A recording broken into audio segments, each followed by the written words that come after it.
जय श्री राम आप सभी लोगों को। मैं पंडित मुकेश भारद्वाज आज के इस डेमो क्लास में आप सभी लोगों का स्वागत करता हूं। इस क्लास के अंदर हम लोग ज्योतिष को समझने की कोशिश करेंगे। आइए बिना टाइम वेस्ट किए सबसे पहले समझते हैं ज्योतिष क्या है।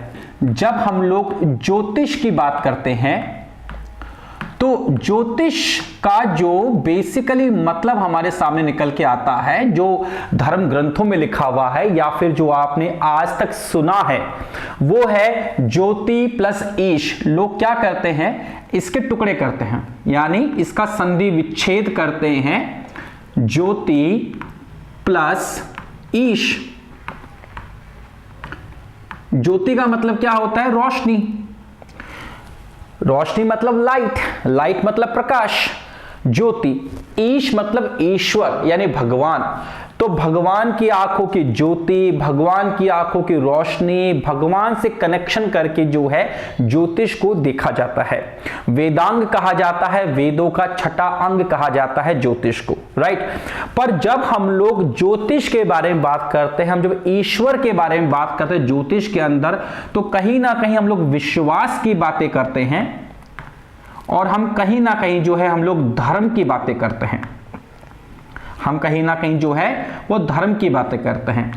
और महान चाणक्य ने एक बात कही थी कि जहां पर धर्म होता है वहां पर अधर्म भी होता है। महान चाणक्य ने एक बात कही थी कि जहां विश्वास होता है वहां अंधविश्वास भी होता है। तो जब हम लोग ज्योतिष के माध्यम से ईश्वर को की बातों का उदाहरण लेते हुए अगर ज्योतिष को करेंगे तो कहीं ना कहीं कहानी किस्सों का प्रयोग भी उसके अंदर होगा। जो कहानी किस्सों की जो ऑथेंटिसिटी है वी डोंट नो।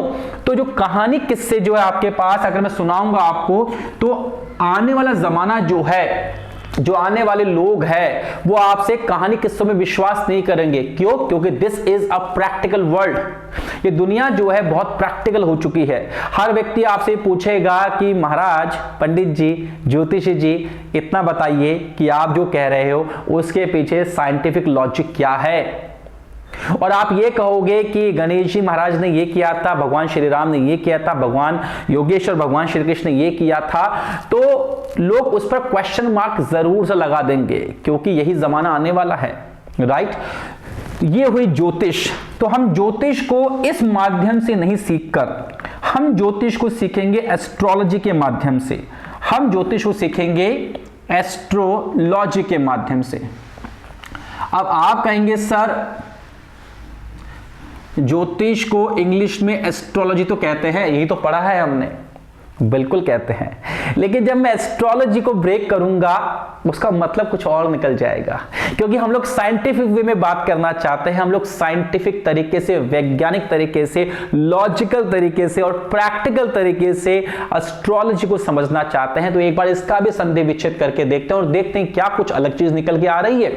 देखिएगा, जब मैं एस्ट्रोलॉजी को 2 पार्ट्स में डिवाइड करता हूं तो वर्ड बनता है astro plus logy. Astro plus logy. Astro का मतलब यहां पर एस्ट्रोनॉमी है। एस्ट्रो का मतलब यहां पर एस्ट्रोनॉमी है, यानी अंतरिक्ष विज्ञान। और जब हम अंतरिक्ष विज्ञान की बात करते हैं तो आकाश में आपको सूर्य भी दिखता है और चंद्रमा भी दिखता है, आपको मंगल भी दिखता है, आपको बुध भी दिखता है, आपको गुरु भी दिखता है, आपको शुक्र भी दिखता है और आपको शनि ग्रह भी दिखता है। और जो 2 ग्रह है राहु और केतु, वो शैडो प्लैनेट से वो दिखाई नहीं पड़ते हैं। इन सभी की लॉजी, लॉजी का मतलब क्या होता है? लॉजी का मतलब होता है स्टडी, लॉजी का मतलब होता है पढ़ाई, लॉजी का मतलब अध्ययन, लॉजी का मतलब होता है उस चीज को एनालाइज करना, उस चीज का एनालिसिस करना। तो हम एस्ट्रोलॉजी के माध्यम से क्या करेंगे, जो पूरा अंतरिक्ष विज्ञान है उसको समझने की कोशिश करेंगे एग्जैक्टली कि ये अंतरिक्ष विज्ञान जो है, ये पूरा अंतरिक्ष जो है, ये किस तरीके से काम कर रहा है और ये सारे ग्रह जो है वो हमारे ऊपर किस प्रकार से इफेक्ट या फिर इंपैक्ट डाल रहे हैं। आइए देखते हैं। मैं आपको एक वीडियो दिखाना चाहता हूं कि किस प्रकार से आसमान में जो है वो ग्रह भाग रहे हैं। Let's watch that.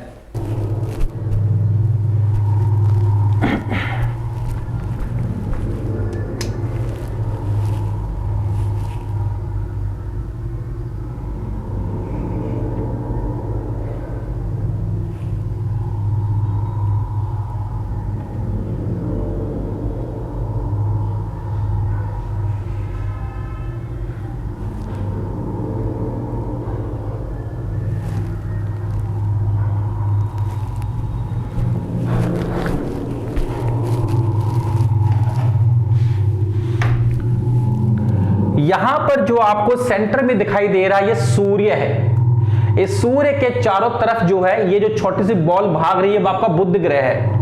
Second ring के अंदर जो फर्स्ट रिंग आ रही है, जो सेकंड रिंग आपकी आ रही है, ये आपका सबसे चमकीला ग्रह द शाइनिंग स्टार, ये आपका शुक्र ग्रह भाग रहा है।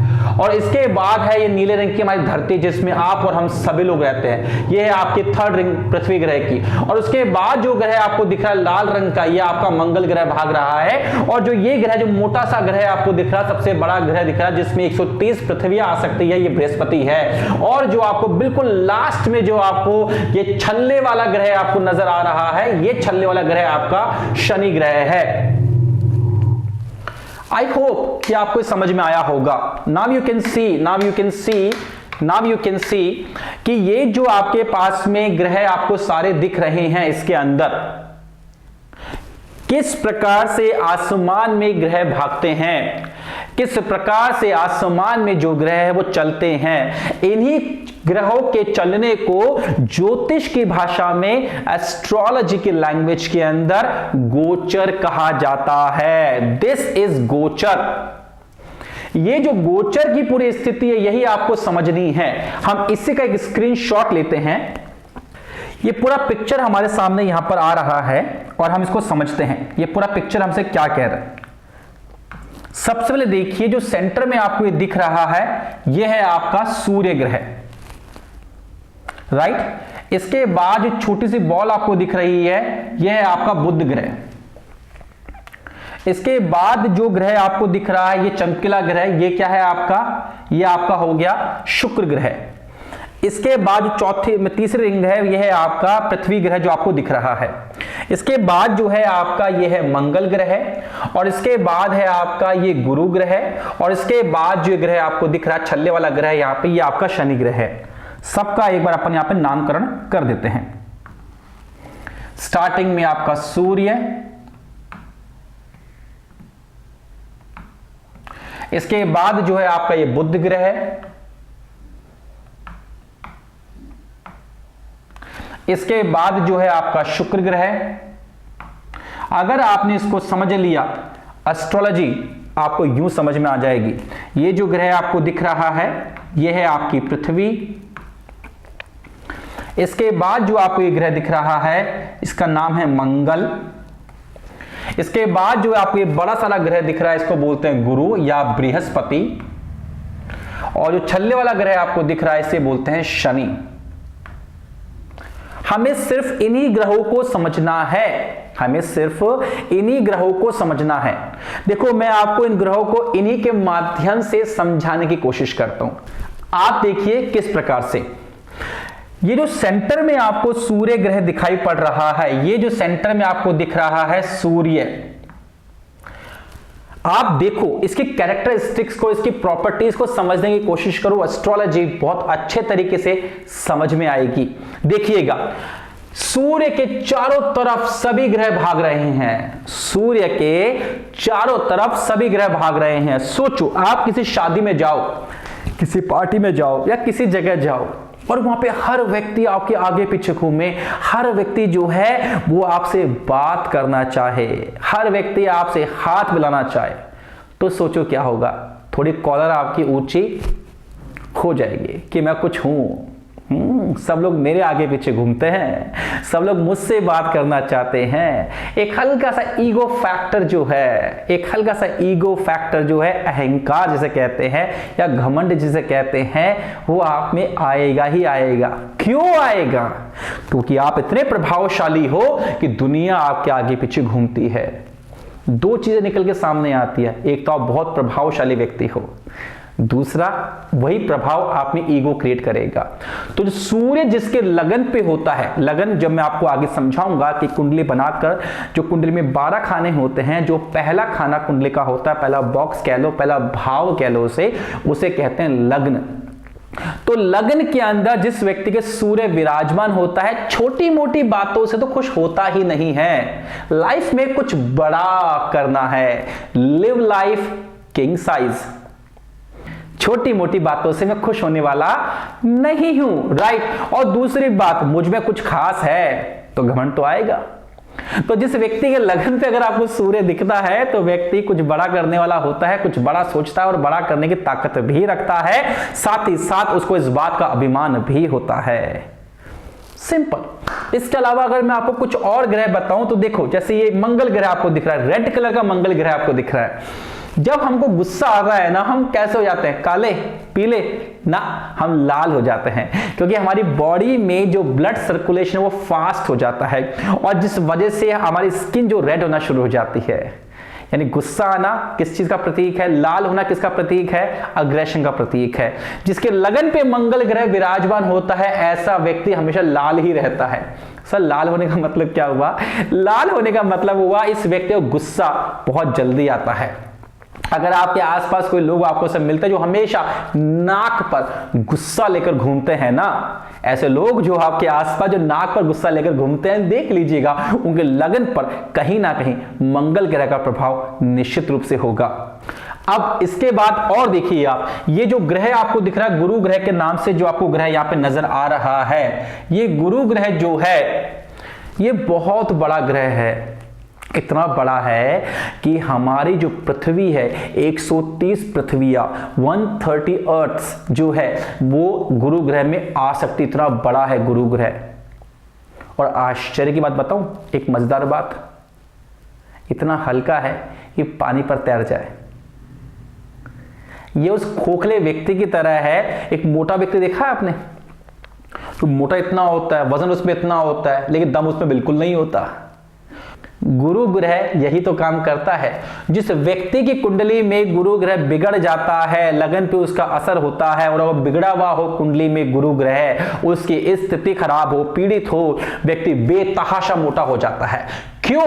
क्योंकि कुंडली के अंदर लिवर जो होता है, उस लिवर की मतलब आपके शरीर में जो लिवर होता है, उस लिवर पे गुरु ग्रह का अधिकार होता है। वो प्रॉपरली फंक्शन नहीं करेगा। जो खाओगे पियोगे उससे ग्लूकोज नहीं बनेगा, ब्लड नहीं बनेगा, फैट बन जाएगा।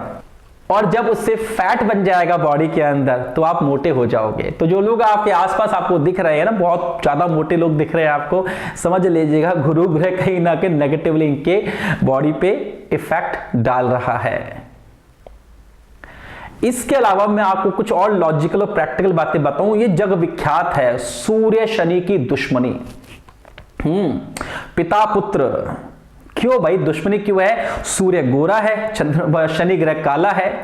सूर्य ग्रह को लगा ये ऐसा काला बच्चा मेरा तो हो नहीं सकता, है ना, दुश्मनी हो गई साहब, मुझे काला कैसे बोला भाई, मैं तो संतान तो आप ही की हूं। तो पिता पुत्र होने के बावजूद भी आपस में दोनों में 36 का आंकड़ा है। इसका वैज्ञानिक कारण बताऊं? ना तो शनि ग्रह को जाके आपने देखा ना मैंने देखा, एक इंसान के रूप में जो झगड़ा होगा आपस में काला होगा वैसे होगा। कहानी किससे? किसी बात को समझाने के लिए बनाए जाते हैं। पर दुर्भाग्य की बात पता है क्या है? दुर्भाग्य की बात यह है कि लोग उसका मतलब कुछ और ही निकाल लेते हैं। इसका वैज्ञानिक रीजन मैं आपको बताता हूं। आप देखिएगा सूर्य ग्रह जो बिल्कुल सेंटर में बैठा हुआ है और शनि ग्रह बिल्कुल कहीं जाकर लास्ट में है। सूर्य ग्रह जो है बिल्कुल सेंटर में है और देखो शनि ग्रह कहीं जाकर लास्ट में कहीं बैठा हुआ है। सूर्य ये चाहता है कि दुनिया मेरे पास आए, दुनिया आके मुझसे बात करे, मैं किसी के पास नहीं जाऊंगा। झुकना सीखा नहीं है मैंने, दुनिया आती मेरे पास और मैं से बिल्कुल इस तरीके से बिहेव करना चाहता हूं। वहीं दूर कहीं शनि बिल्कुल लास्ट में कहीं बैठा हुआ है, उसको किसी से कोई मतलब नहीं है।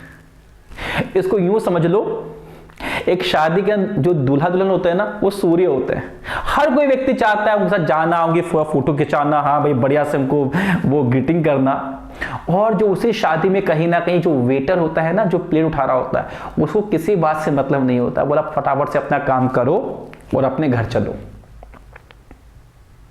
क्या कोई समानता है उस दूल्हे में और उस वेटर के अंदर, उस पर्टिकुलर मोमेंट के ऊपर जो घटना हो रही है? नहीं है। सूर्य ही एकमात्र ऐसा ग्रह है जिसके पास खुद की बैटरी चार्ज करने की पावर है। यह हीट पैदा कर सकता है, गर्मी पैदा कर सकता है, लाइट पैदा करता है, रोशनी पैदा कर सकता है, खुद का इन्वर्टर है इसके पास में। और बाकी जितने भी ग्रह हैं वो सभी ग्रह जो है सूर्य से ही रोशनी उधार मांगकर जीते हैं, फिर चाहे वो चंद्रमा ही क्यों ना हो, क्योंकि चंद्रमा की भी खुद की रोशनी नहीं होती। स्ट्रेंज। सूर्य जहां हमेशा रोशनी में रहना चाहता है, लाइमलाइट में रहना चाहता है, सारा कैमरा मेरे ऊपर होना चाहिए, सारी लाइट्स मेरे ऊपर होनी चाहिए। शनि क्या बोलता है, भैया अपन तो अकेले खुश हैं, अपन तो साइड में बैठे कहीं पे, तुम्हें जो करना कर लो। क्या कुछ मैच करता है आपस में? नहीं मैच करता। Think about it. ये दो ग्रह एक ऐसी एनर्जी को रिप्रेजेंट कर जो बिल्कुल ऑपोजिट है। जहां सूर्य सेंटर ऑफ अट्रैक्शन बनना चाहता है, शनि वहां पे आउट ऑफ कम्युनिटी होना चाहता है। मुझे दुनिया से कोई मतलब नहीं है, मुझे दुनिया से कोई मतलब नहीं है, ये दुनिया ये महफिल मेरे किसी काम की नहीं। और सूर्य क्या कहता है, जहां से हम खड़े होते हैं ना, लाइन वहीं से शुरू हो जाती है। ये डायलॉग आपको याद होगा अमिताभ बच्चन की मूवी का, राइट? ये क्या है? ये सूर्य है। और जहां पर जो सब कुछ छोड़ छाड़ दे, हमें कोई मतलब नहीं है, बस ठीक है, अपने में खुश है, ये शनि ग्रह है। आपस में कोई समानता ही नहीं है। ये दो ग्रह आपस में ऑपोजिट एनर्जी को रिप्रेजेंट करते हैं। अब इतना टफ तो समझाए कैसे किसी व्यक्ति को? तो कहानी किससे बना दी है? सूर्य पापा जी, डैडी, शनि बच्चा, दुश्मनी हो गई। क्यों? ये काला पैदा हुआ। चलो बस चीजों के पीछे वैज्ञानिक रीजन होता। आने वाली क्लासेस के अंदर हम लोग जो है, हम लोग हर चीज को लॉजिकल, प्रैक्टिकल और साइंटिफिक तरीके से समझने की और सीखने की कोशिश करेंगे। कोई भी चीज हम कहानी किस्सों के माध्यम से नहीं सीखेंगे। और अगर कोई कहानी किस्सा बीच में आता है तो उसका वैज्ञानिक रीजन क्या होगा, उसका लॉजिकल आंसर क्या होगा, और प्रैक्टिकल आज के जमाने के हिसाब से उसका आंसर क्या होना चाहिए, हम लोग ये बात करने वाले हैं।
होते हैं, हर चीज लॉजिकल रीजन होते हैं।